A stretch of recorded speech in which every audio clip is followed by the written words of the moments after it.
Welcome back to Memento Argentum, or in this instance, Memento Liber, because I'm going to be reviewing some books for these next couple of weekends. The first one is Into the Pit. I'm going to be reviewing these books as books. Each of them contain 3.5 stories, so I will be talking about each of the stories. I will also be ranking both the books and the stories themselves in my opinion of what is the best story out of the entire group, because there's supposed to be 7 books so far. There's already 4 released, and there's another 3 slated to come out. The next one's coming out in September, actually. It's called Bunny Call. So I'm doing these reviews because I don't see many people doing reviews for FNAF books. I see mostly theories being made about FNAF books and the FNAF games in general. And I enjoyed a lot of these stories, but I really wish someone would focus on them as a reader to let people know whether they're worth reading for the sake of reading them, not just for the sake of lore. I also have the original trilogy that was released, the Silver Eyes trilogy, or whatever they're actually called. I've got all 3 of them, and I'd be willing to do reviews of those if people pushed it. The other thing that I would like to state is if enough people request it, I can try and read each of the stories. They'll each have their own video then.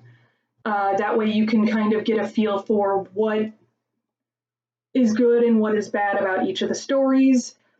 I don't know how that will work though, so it'll be interesting. Also, if you find my voice annoying, that's not going to help.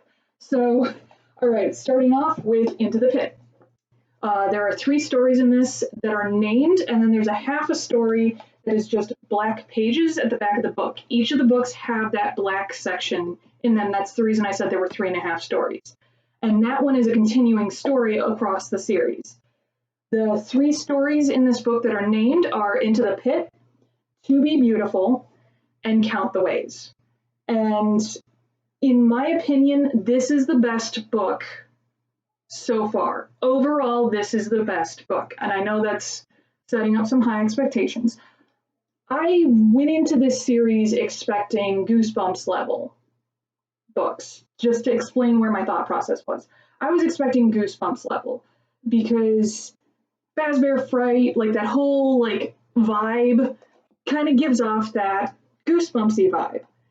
And when I started reading, it was a lot closer to the Fear Street books, which are more young adult, preteen into young adult, which I was like, okay, that's better, actually.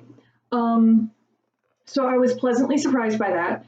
I'll go into the stories now. Instead of just blathering on about my opinion, I'll try and make it clear why. The first story is called Into the Pit, after the book. All of the books are named after the first story in the books, just to let you guys know. The first story is called Into the Pit. The main character's name is Oswald. It's a very strange book, or a strange story, especially if you know about FNAF, because it involves time travel, and time travel has never been a thing in Five Nights at Freddy's, except for maybe the 3rd game, where you're helping release the spirits of the dead kids through mini games. Like, that's the only connection to time travel that's ever been had, because you're trying to get to the good ending in that game through those mini games. In this book, the main character Oswald goes to this decrepit old pizzeria because he has no other place to go aside from the library because it's summer break. And his best friend had just moved away, so he doesn't have anybody to hang out with. And his parents are both working all day, so he has to go somewhere other than the house.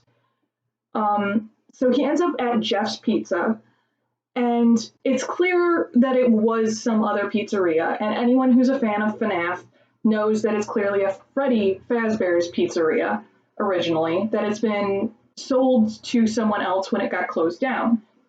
So Oswald at some point decides to play a prank on his dad because he gets tired of just being stuck, not being capable of doing anything. He ends up in a rut during summer.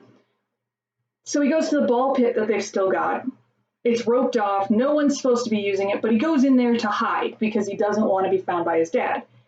When he goes into the ball pit to hide, when he comes back out, it's Freddy Fazbear's Pizza, where he befriends two kids named Chip and Mike.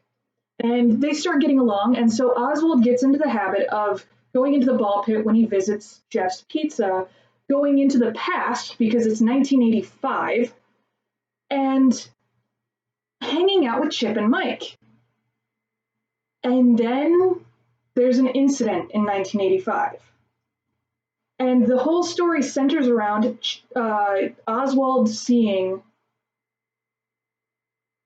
a murderer and the murderer trying to follow him forward in time. And it appears like the murderer, who is dressed in a bunny costume. That's literally why the picture looks like that. That's a dude in a suit, or at least that's what Oswald thinks, even though he thinks it's kind of a weird, almost soulless dude in a suit. The dude in the suit follows him into the present. And when his dad goes to pull Oswald out of the ball pit, his dad gets pulled in, and it looks like the bunny takes over his dad's body. And so it's Oswald trying to figure out how to fix this, how to get away from this psycho. And for 64 pages long, it's a decent story. Like, I wouldn't rate it as one of my all-time favorites, but it's good. It's a solid story. I really appreciated it. The second story is called To Be Beautiful. The main character's name is Sarah, and she wants to be one of the popular pretty people. She goes to school, she sees how the popular people are treated, and she wishes to be like them. She's always very self-conscious about her body image. She wishes that she looked different. And one day she's strolling through a junkyard and she finds a robot. And for anyone who's a fan of the Fazbear universe, you'll know that, okay, who's the robot? It's clearly a robot named Baby, but she's going by the name Eleanor. And Eleanor manages to turn on. Sarah doesn't actually do anything aside from clean her up a little. And Eleanor goes, okay, I will be your fairy godmother because you saved me. What is your wish? And Sarah goes, I want to be beautiful. And the whole concept of that story is obviously be careful what you wish for. And that was pretty well done as well. I actually thought that that one was slightly better than Into the Pit, only because it felt more horror themed. It didn't feel like he was Scott Cawthon, the creator of FNAF. It didn't feel like he was stepping outside of the genre that he had started in. And yeah, there have been sci-fi elements in Five Nights at Freddy's since almost the very beginning. Since basically the very beginning. What am I saying? Animatronics. But it's still, the time travel felt a lot more sci-fi centric than a lot of the previous instances of Five Nights at Freddy's. So To Be Beautiful felt more purely like Five Nights at Freddy's. So I appreciated that. That one is 67 pages long. The first book is actually one of the thinner books. So that's kind of interesting. The third story in this book is called Count the Ways. And while it has some massive issues, for some strange reason, I really liked it. The premise of it is this character named Millie has to live with her grandfather, and she doesn't like living there. She doesn't like living anywhere. She's a teenager. She's like goth. Well, actually, she's more emo because she's so centered around dying and death and related stuff to that. So she's very, oh my God, woe is me. Oh, it's all my, like, I'm in hell. Like, it's very depressing. However, the start of the story is after a situation occurs. See, Millie did not want to hang out with family members over Christmas. So she goes to hide in her grandfather's shed where he's got this weird robot sitting in the corner. So she decides, well, that robot looks big enough to sit in, so I'm going to go in there because she manages to get the chest cavity open. So she sits inside and suddenly the robot starts talking to her. And that robot is Funtime Freddy, who's a very specific animatronic from a very specific game. And honestly the main reason that I love this story so much, because he is very twisted with his mentality. Because the reason it's called Count the Ways is because he's asking her which way she wants to die. And when she tries to argue that she doesn't actually want to die, he goes, well, you could have fooled me. You're always running around talking about death. So, do you want to, for example, he suggests boiling alive. You want to get boiled alive? You want to freeze to death? That one's going to take a really long time. I mean, not as long as starvation. Do you want to starve to death? Like, he's just listing these things off, and it's horrifying, but also kind of insanely enjoyable to read for me. So in my opinion, Count the Ways is the best story. However, I could also see why people would have a problem with it. There's also the added issue of you get to see why Millie is so anti-everyone, because you get to see her mess up really bad in school and cause some issues that probably wouldn't have happened if she had been more aware of what was going on, and she wasn't. She was so centered on herself that she couldn't think about what things could mean outside of the context of, oh my god, he likes me. So I enjoyed the story when it was focused on Funtime Freddy, and oddly enough, that means it edges out the other two stories in terms of my favorite out of this book. This book is still overall the most solid out of the series so far, which probably isn't a good thing since it's book number 1, but I did appreciate aspects of 2 of the other books. One of the books literally has one story that I like. The rest of it can just go. It only has one story that I found enjoyable. The other 2, terrible. And we'll get into that. But the other books weren't bad, they just had flaws that I couldn't reconcile with compared to this one. Even though I didn't appreciate Millie, I appreciated Funtime Freddy enough to forgive the Millie section. That's like the To Be Beautiful story with Sarah and Eleanor.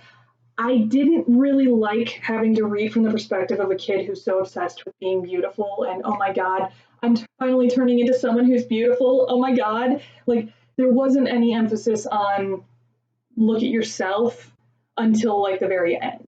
And while that would be seen as a flaw, it's also the whole premise of the story is be careful what you wish for because you won't know what you'll lose until you've lost it, which is super good. Like, I appreciated that so hardcore.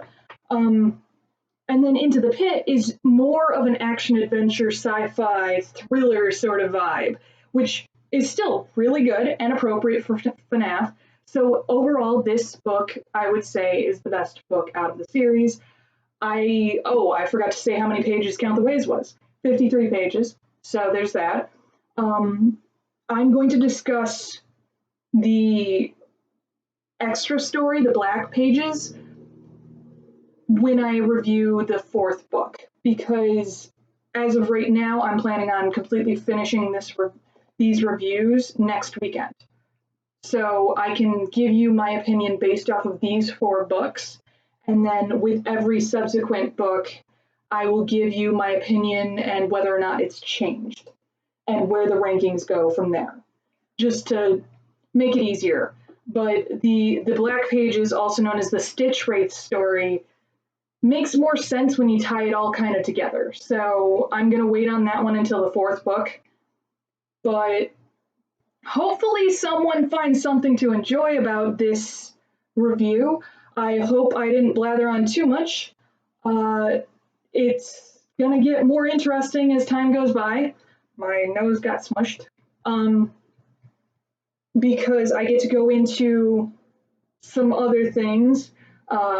Tomorrow's review has one of my, well, actually, it has my all-time favorite story out of this series. It's unlikely to change because the story is so strong. So hopefully you will join me for the next book tomorrow, titled Fetch.